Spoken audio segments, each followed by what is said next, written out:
Mangamma versus Gangamma. பேராசை பானிபூரி வியாபாரி. ஒரு ஊர்ல காசிங்கிற ஒருத்தர் இருந்தாரு.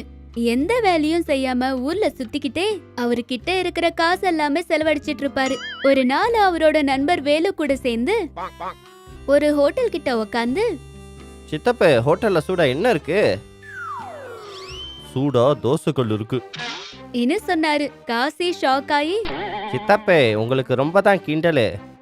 மவனு டீ பில்லு கொடுக்குற வரைக்கும் இப்படிதான் இருக்கும். ஒரு டீ பில்லுக்காக கஸ்டமர் முன்னாடி என்ன இன்சல்ட் பண்றீங்களா? இதுதான் சாக்குன்னு பில்லை தூக்கலான்னு பார்க்குறியா? இந்த தடவை டீ கேட்டேன்னா டீ பொடிக்கு பதிலாக எலி மருந்தை கலக்கிடுவேன். என்ன நினச்சிட்டு இருக்க? அப்படி எந்த வேலையும் பார்த்துடாதீங்க. 2 நாளில் உங்கள் பில் எல்லாத்தையும் கட்டிடுறேன். இப்போதைக்கு 2 டீ கொடுங்க சித்தப்பே, உங்களை கும்பிடுறேன். இன்னு கும்பிட்டு இருந்தா சித்தப்பு. சரி, கொடுக்குறேன். காசி பக்கத்துல இருக்கிற அவங்க ஃப்ரெண்ட பார்த்து, என்னடா 100வது பொண்ணு பார்க்கும்போது கூட அந்த பொண்ணு உன்னை அண்ணன் கூப்பிட்டுடுச்சா என்ன? மூஞ்சி அப்படி தூக்கி வச்சிருக்க? அண்ணன்னு சொன்னா கூட அவ்வளோ ஃபீல் ஆக மாட்டேன்டா. ஒரு வேலை உன்னை வேற மாதிரின்னு சொல்லிட்டாளா? சீச்சி, வேலை வெட்டி இல்லாதவன் நீ, உனக்கு எதுக்குடா கல்யாணம்னு கேட்டுட்டாடா. என்னடா மச்சான், அப்படியா கேட்டா? அட, என்னாச்சு இந்த பொண்ணுங்களுக்கெல்லாம்? என்ன வருதோ அதெல்லாம் கேட்குறாங்க. ஏன் வேலை வெட்டி இல்லைன்னா கல்யாணம் பண்ணக்கூடாதுன்னு என்ன கான்ஸ்டிடியூஷனில் சொல்லியிருக்கா, இல்லை புராணத்தில் தான் சொல்லியிருக்கா? இன்னு சினிமால ஹீரோ மாதிரி டயலாக் சொல்லிக்கிட்டு இருக்கும்போது வேணு, டேய், நீ ரொம்ப ஃபீல் ஆகாதடா. வேலை வெட்டி இல்லட்டாலும் வேலை எப்படி செய்யணுங்கிற வழியெல்லாம் எனக்கு தெரியும்னு சொல்லியிருக்கேன்டா. அவளுக்கு என் பிஸ்னஸ் ஐடியா எல்லாத்தையும் சொல்லியிருக்கேன். அந்த பொண்ணு ஒத்துக்கிட்டாடா. என்னது ஒத்துக்கிட்டாளா? அப்ப ஏன்டா இந்த அழுமுஞ்சி வச்சிருக்க? சந்தோஷமா கல்யாணம் பண்ணிட்டு ஜாலியா இருக்க வேண்டியதானடா. அது கல்யாணம் பண்ணிக்கிட்டா என்ஜாய்மெண்ட்லாம் இருக்காதுன்னு, பேச்சுலர் லைஃப் தான் நல்லா இருக்கும்னு, மேரேஜ் லைஃப் ரொம்ப ஆபத்தா இருக்கும்னு நேத்து தாண்டா நியூஸ் பேப்பர்ல எல்லாம் படிச்சேன்.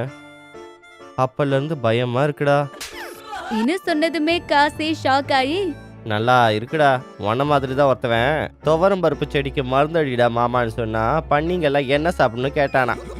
அத கேட்டதுமே வேணு ஃபேஸ அப்பாவியா வச்சு, அப்படின்னா என்னடா? யாருக்கு தான் தெரியும், வாய்க்கு வந்துச்சே சொல்லிட்டேன். அது சரி, அது என்னமோ உன் பிஸ்னஸ் பிளான் சொன்னீங்க, அது என்னடா? ஒன்றும் இல்லடா, சின்ன பிஸ்னஸ் தான், ஆனால் நல்ல லாபம். இன்னும் சொல்லிக்கிட்டு இருக்கும்போது காசி ஆச்சரியமா, அப்படி என்னடா நல்ல பிஸ்னஸ்? உன்கிட்ட சொன்னா இதுதானா அப்படின்னு சொல்லுவேன். சொல்லலிட்டா அது என்னன்னு மறுபடியும் கேட்பேன். ஒழுங்கா சொல்லுடா. பானிபூரி மச்சான்.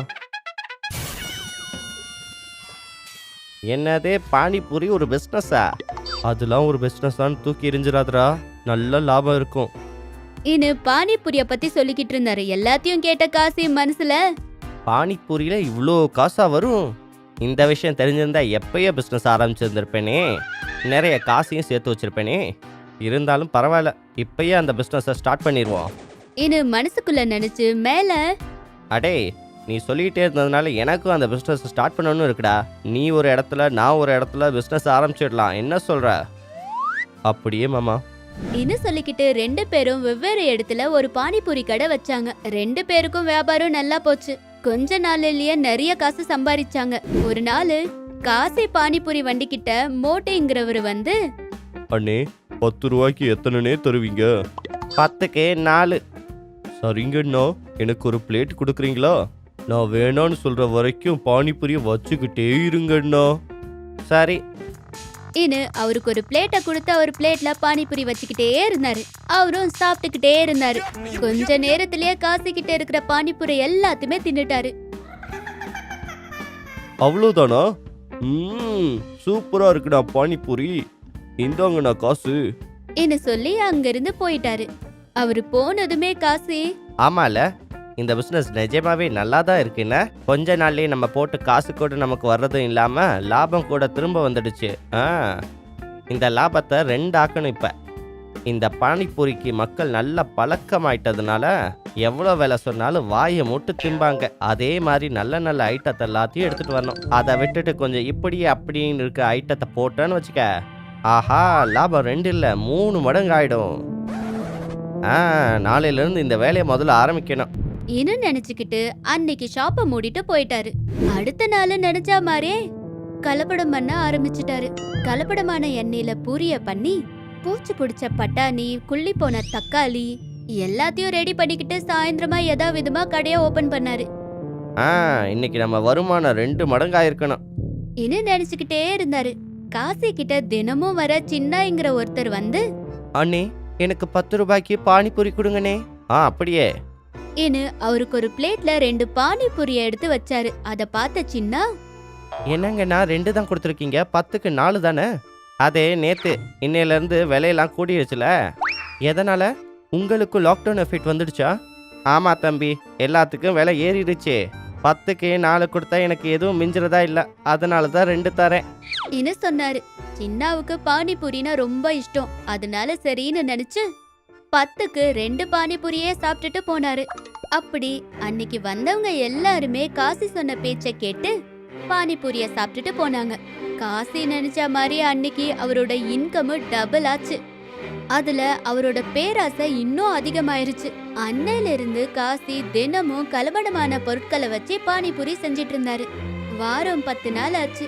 காசு அதிகமா வந்துட்டு இருக்கிறதுனால காசி இன்னமும் அதிகமா கலப்படம் பண்ணி வந்த காசுல நல்லா என்ஜாய் பண்ணிட்டு இருந்தாரு.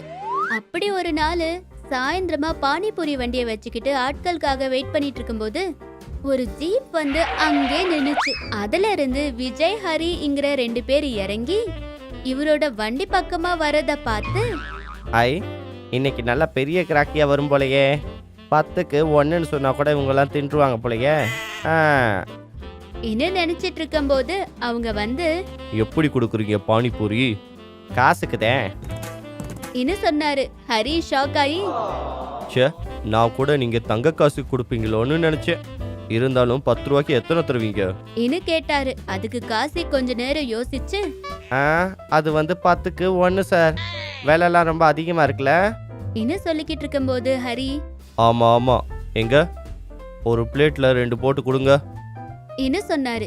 காசி சரின்னு சொல்லி ஒரு பிளேட்ல 2 வச்சு கொடுத்தாரு. ஹரி அந்த பிளேட்டை வாங்கிக்கிட்டு அந்த பானிபூரிய மூக்கு கிட்ட வச்சு வாசம் பார்த்து பக்கத்துல இருக்கிற விஜய் பக்கமா பார்த்து தலையாட்டினாரு. உடனே விஜய், எத்தனை நாள் நீங்க பானிபூரி கடை வச்சிருக்க? ரொம்ப நாளா சார். சின்னானுங்கிற பையன் உன்கிட்ட பானிபூரி சாப்பிட்டானா? சின்னாவா? சார் தின்னா தினமும் வருவான் சார். இந்த வாரம் ஃபுல்லா வரல. அவன் இங்க நல்லா இருக்குன்னு சொன்னனால வந்தீங்களா சார்? ஆமா, ஃபுட் இன்ஸ்பெக்ஷனுக்காக வந்திருக்கோம். கலப்படம் பண்ணியா பானிபூரி விற்கிற? அது மட்டும் இல்லாம அதிக விலையா சொல்லி ஜனங்க கிட்ட இருந்து காசு வேற அதிகமா வாங்குற இன்னும் சொன்னாரு. அந்த வார்த்தைக்கு காசி மிரண்டு போய் கொஞ்சம் பயமா, கலப்படமா?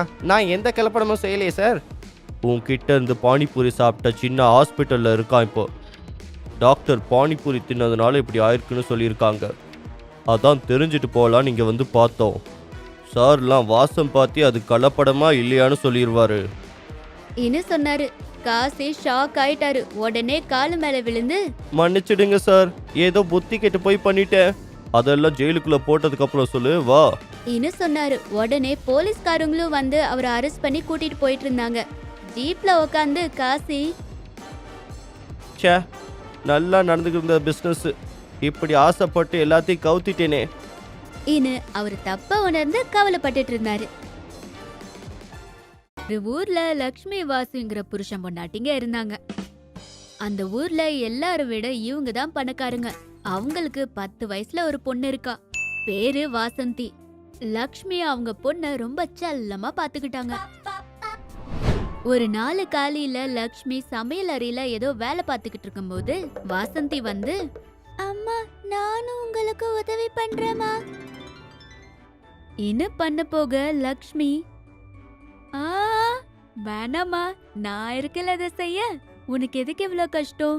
நீ எங்களோட செல்ல குட்டி. உன்னை போய் கஷ்டப்படுத்துவனா? போய் விளையாடு போ.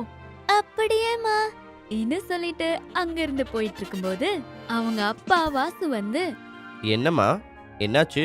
ஒன்னும் இல்லப்பா, அம்மாக்கு உதவி பண்றேன்னு சொன்னா வேணான்னு சொல்றாங்க. நீ இன்னும் சின்ன பொண்ணு தானே, உனக்கு வேலை செய்யற வயசுல விளையாடுற வயசு, போய் விளையாடு. சரிங்கப்பா இன்னும் சொல்லிட்டு அங்க இருந்து போயிட்டு இருந்தா. இப்படி பொண்ணு வேலை செய்யறேன்னு சொன்னாலும் அவங்க 2 பேரும் வேணான்னு சொல்லி வாசந்திய ரொம்ப செல்லமா பாத்துக்கிட்டு இருந்தாங்க. நாட்கள் கடந்து போச்சு. ஒரு நாள் லக்ஷ்மி உடம்பு முடியாம படுக்கையில படுத்திருந்தா. வாசந்தி அம்மா பக்கத்திலேயே உக்காந்து, அம்மா என்னாச்சு? எனக்கு அழகியா வருதுமா. எந்திரிமா. நீங்க படுத்துட்டே இருந்தா என்னால பார்க்க முடியலம்மா. எந்திரிங்கம்மா. இன்னும் சொல்லிக்கிட்டு இருக்கும்போது லக்ஷ்மி அழுதுகிட்டே, அழாதம்மா, எதுவும் ஆகல. இந்தா, உனக்காக நான் இதை தரேன். இது எப்பவுமே உன் விரல்ல மாட்டிக்கோ. இன்னும் சொல்லி அவங்க கையில இருந்த மோதிரத்தை கழட்டி கொடுத்தாங்க. அத வாங்கி வாசந்தி அவங்க விரலுக்கு போட்டுக்கிட்டாங்க. என்னங்க, எனக்கு ஏதாச்சும் ஆச்சுன்னா நீங்க இப்படி இருக்காதீங்க. இன்னொரு கல்யாணம் பண்ணிக்கிட்டு நம்ம பொண்ணுக்கு இன்னொரு தாய கொடுங்க. அப்படி சொல்லாத, உனக்கு ஒன்றும் ஆகாது, நான் உன்னை காப்பாத்துறேன். இன்னும் லக்ஷ்மிக்கு தைரியம் சொன்னாரு. ஆனா 2 நாள்லயே லக்ஷ்மி உடம்பு சரியாம கண்ணை மூடிட்டாங்க. எப்பவுமே திருவிழா மாதிரி இருக்க வேண்டிய அந்த வீடு சோர்ந்து போச்சு.